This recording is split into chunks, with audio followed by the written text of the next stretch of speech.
to Chris.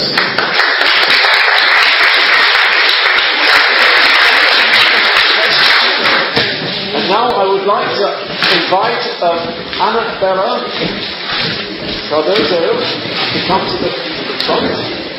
She's come all the way from Portugal, so from Spain. So I'm delighted that she's taking the last few steps to come here. I couldn't see her 5 minutes ago, so I was slightly concerned. Thank you. So a few words of introduction about Anabela. Many of you will know her before, because certainly she has spoken to the SDR before. I think she gave the World Trade lecture not so long ago. But I know the TPS people may not be so familiar with Anabela. I should explain that Anabela actually, her career, she is a career diplomat, in fact, she was the Consul General for the Galicia, which is the north-west region of Spain. But while doing that, she got interested in the whole phenomenon of ITC, which is Incremental Transcommunication, which is related in some sense to EVP, electronic voice command, the more modern term for that. Now, she met, I think, David in about 2000. She will explain, I'm sure, about how she got to meet David. But David and Anabela became involved in a very important collaboration studying the evidence for this ITC phenomenon. And in fact, the SDR was quite involved with this, because the late Oliver Knowles, in fact, he provided money for that very important project. Anabela is the editor of this journal, which is the ITC journal, Instrumental Transcommunication Journal, which she has been running for about 10 years now, I suppose. This is the 41st edition, so it must be basically 10 years. And I'm sure you'll be welcome to even buy copies of it down below, at least this topic. David also was, I think, the associate editor of the same journal. I should also say that recently, Anabela has just written a book about her research, which is called Electronic Voices, Contacts with Another Dimension.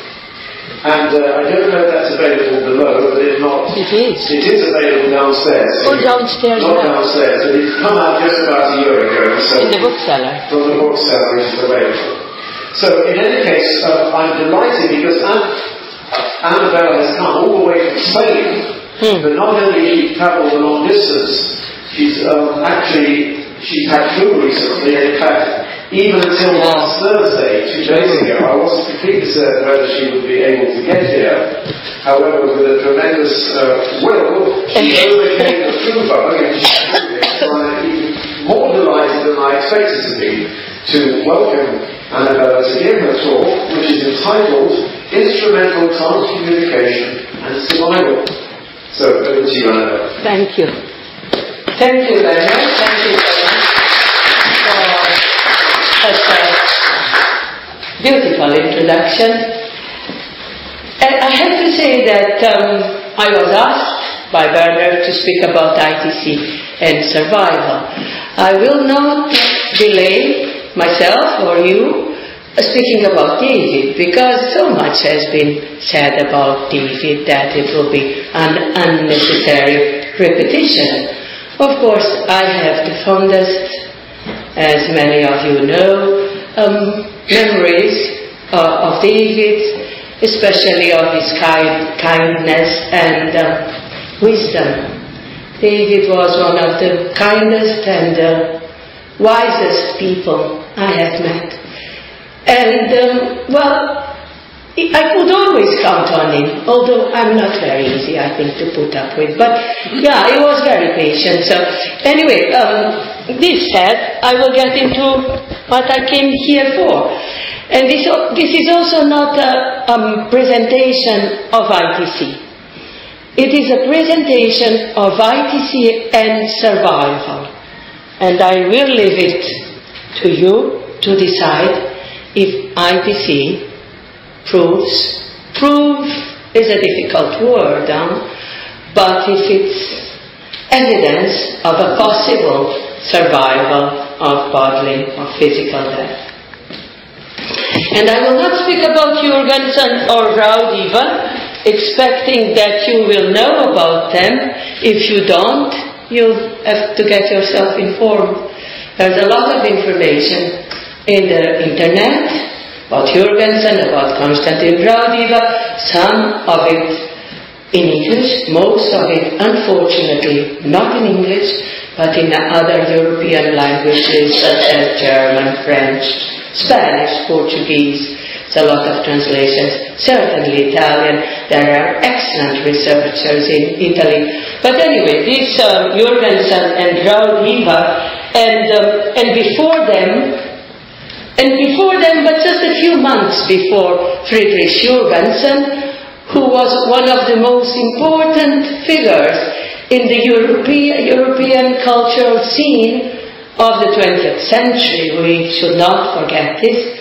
There was also a couple of researchers in the United States who recorded the electronic voices. And yes, that is an excellent book, which is available in English. I think it is up 70. It will be in the bibliography, 71 or 2. But it is called Phone Calls from the Dead, Raymond Bayless and Scott Rogo.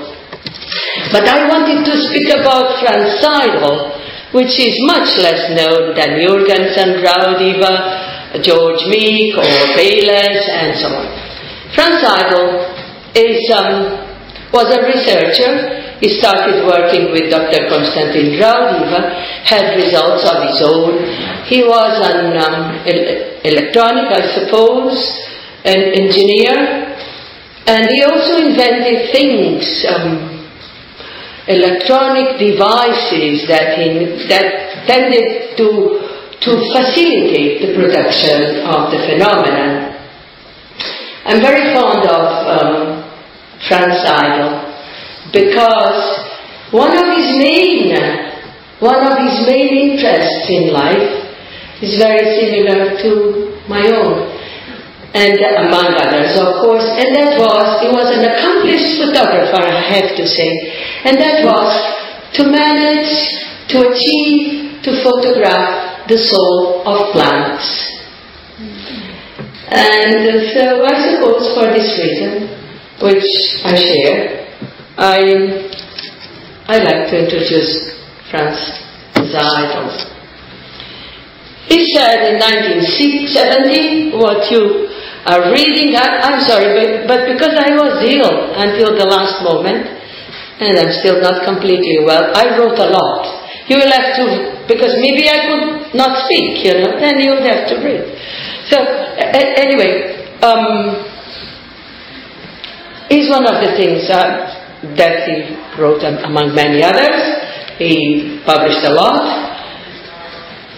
And when I read this for a report on a 2-year investigation project under controlled conditions that we carried out partially under the Oliver Knowles research grant, partially, I came upon this the other day and I thought that it was very interesting, and as a matter of fact I have published it somewhere, maybe in the ITC journal this year.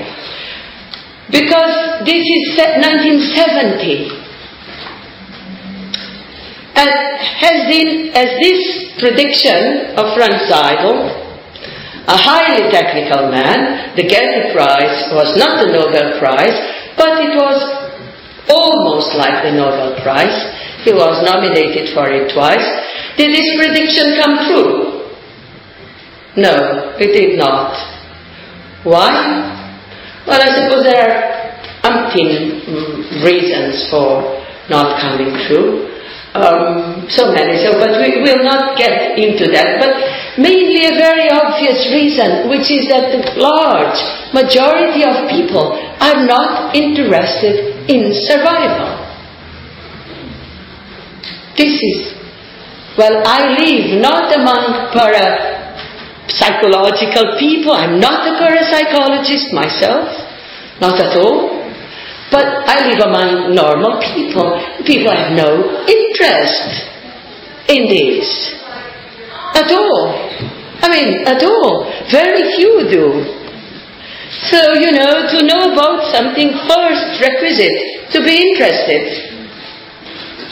Then ITC becomes even more difficult because it carries with it, how do I say, a technical, supposedly a technical aspect, which tends to put people nervous. Well, it's nothing of that, mind you, but this is what is implied in the denomination and what is written about it and so on. So, unfortunately, but we keep working.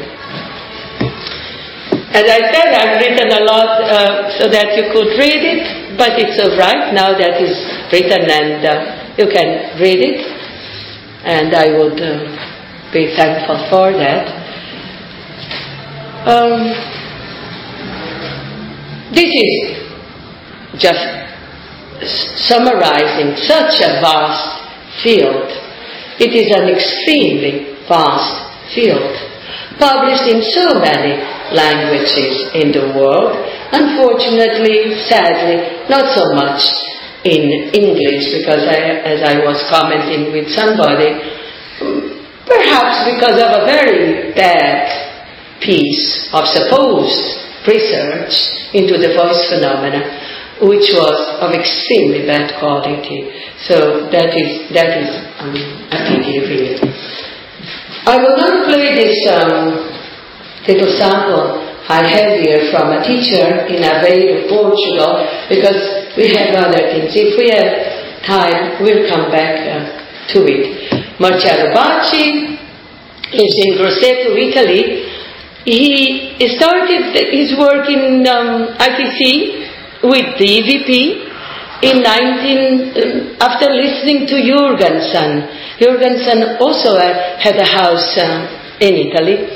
So in one of the radio programs in Italy in the 70s, he listened to Jurgensen. And he was a man since I was born, I suppose, or almost very interested in psychical phenomena. So we started experimenting then it was not called ITC. It was called EVP, I suppose.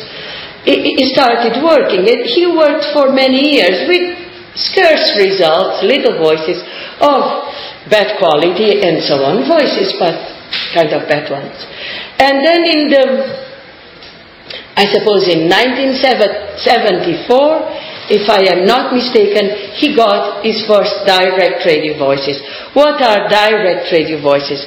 These are the most impressive because they are also the ones that allow for sometimes incipient, other times not so incipient, dialogues.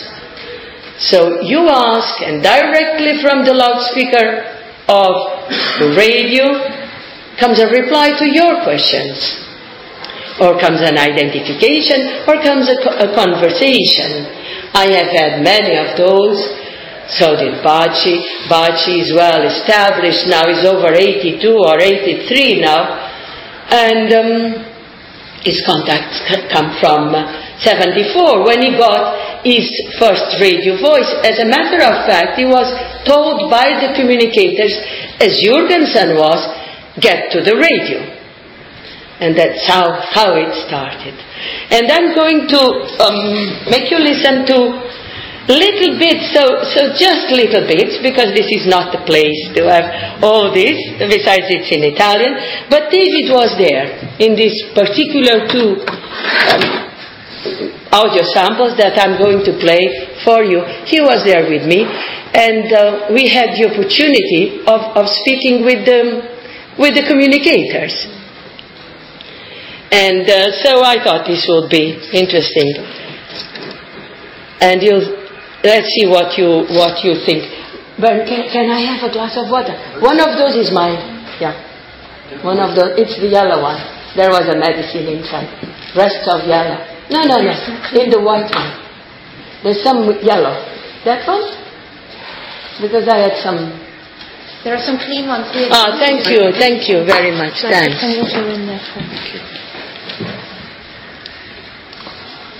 Thanks so much. Thank you.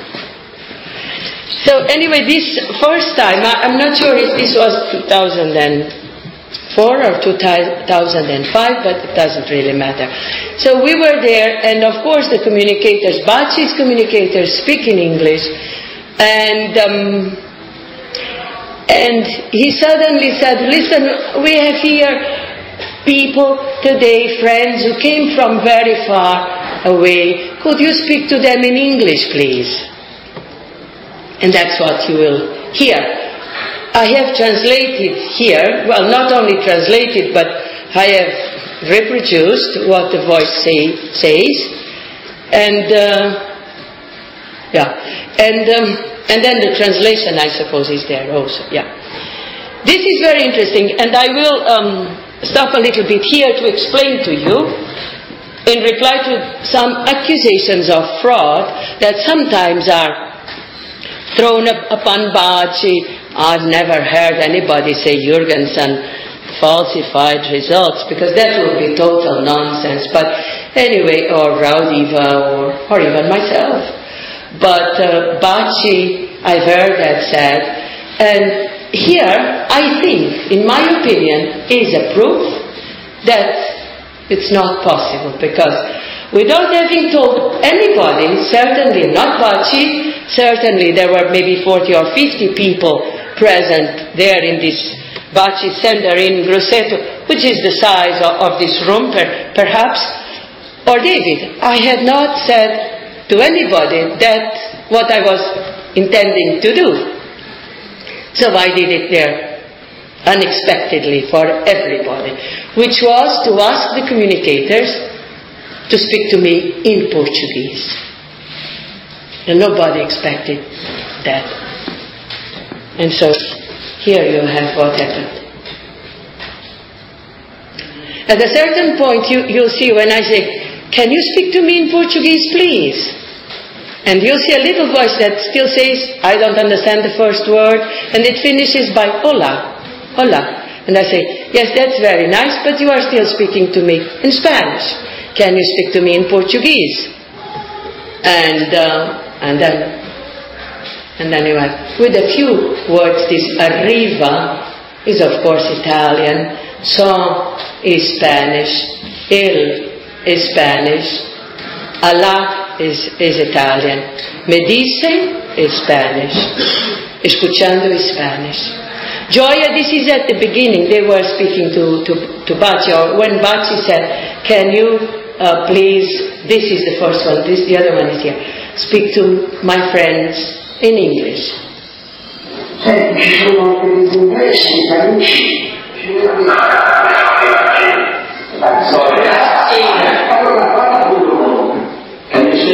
speak to me again in English? This is David. You speak very, very good English.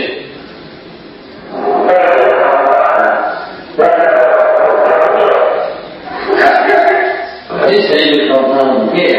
I greet you with love, friend. Play it again. Ciao, David. Do you want me to play it again? Yeah, it will take a while if I start playing everything again, but...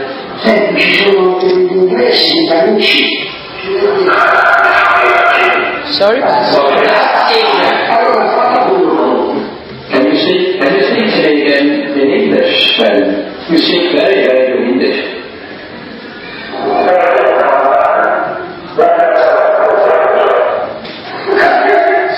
This David Fontana here. I greet you with love, friend. Play it again. Ciao, David. Ciao, David. Okay, so the next one is the one that I was telling you about. There is a lot of noise outside, huh, Bernard? No? There was. A lot of noise? That's downstairs, I'm afraid. Yeah. That's another conference there? There's a children's class. Oh my goodness. It's no good for the electronic voices. So now, Yeah? I'll try. Thank you, Bernard. Can play again. Can you speak to my friends a lot of...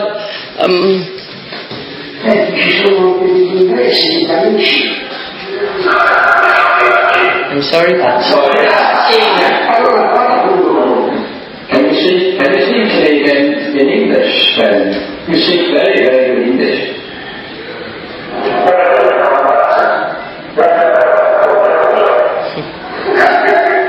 This is David Fontana here. I meet you with love, friend. David, yes?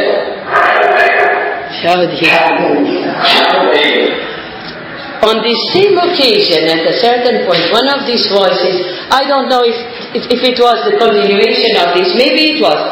He says, it was a masculine voice that said, enjoy, David, this is your one. And I said to David later on, who is this Joanna? He said, my grandfather was called Joanna. He came from the north of Italy, his grandfather. Between Italy and Switzerland, that region. I said, Joanna? Not such a common name. He said, yes, he was called Joanna. The voice only said, enjoy, David, this is Joanna. So it's not here, it's of course in my files, but can't put everything here.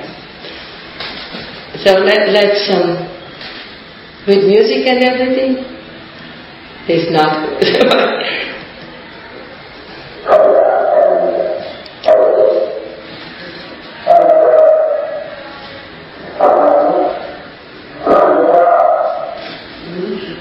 This is Pachi. That's me. Can you speak to me in Portuguese, please?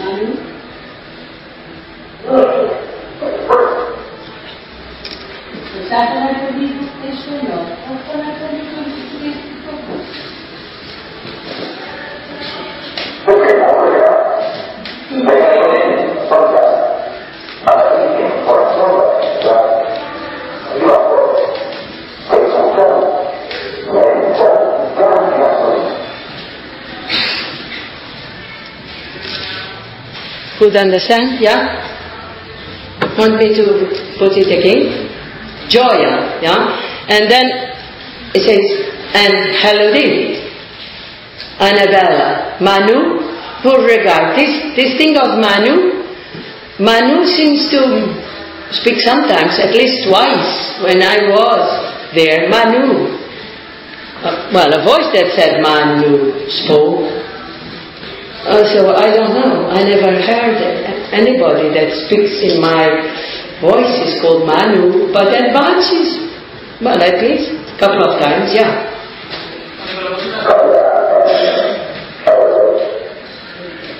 Sorry? Yeah, and there, of course, he was, and you know, I didn't put it in. Sorry, may I have this dialogue? Tim, I didn't put it in the presentation, but because you can't put everything in the presentation. But if you want to listen to it, I happen to have it in my pen, so it's here. Robin Foy was there. He went to Bachi several times, and one of the times I was also there, and David too. So Robin Foy wanted to speak. He went expressly for that, yeah? To speak with the communicators, and he did, and he said, Foy, this is Foy, and he said, do you have any message for the school group?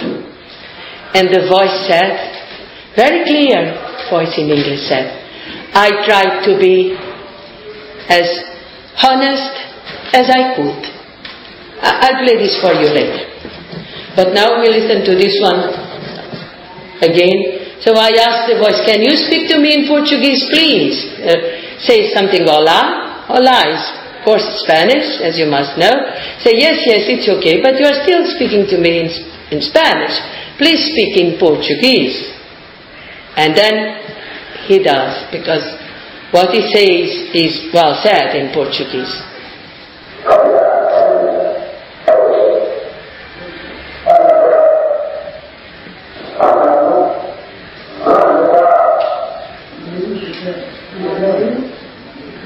time. What for commitment to